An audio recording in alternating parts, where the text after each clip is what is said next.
Nous sommes à Solino, l'un des quartiers les plus dangereux d'Haïti. La vie ne dort jamais. Là-bas, les tirs remplacent les rêves.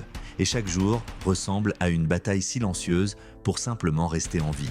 Les rues sont étroites, les regards sont méfiants et les gens avancent avec cette tension permanente, ce poids invisible qui fait que personne ne marche vraiment tranquille. Et au milieu de tout ça, vivait un petit garçon nommé André. Il n'avait que 10 ans, mais déjà trop de souvenirs lourds, des cris, des courses pour se cacher, des proches perdus, des scènes qu'aucun enfant ne devrait voir.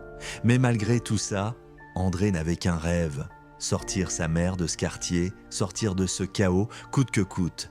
Et pour y arriver, il n'avait qu'un seul chemin, le football, le seul endroit où il se sentait vivant. Chaque matin, même quand les tirs résonnaient au loin, même quand les gangs de Solino s'affrontèrent dans les ruelles, il trouvait quand même un moyen de sortir, un passage, un moment de calme, juste assez pour aller s'entraîner. Il jouait pieds nus, sans crampons, juste avec son courage. Mais dès qu'il touchait le ballon, on voyait tout de suite qu'il avait quelque chose de spécial.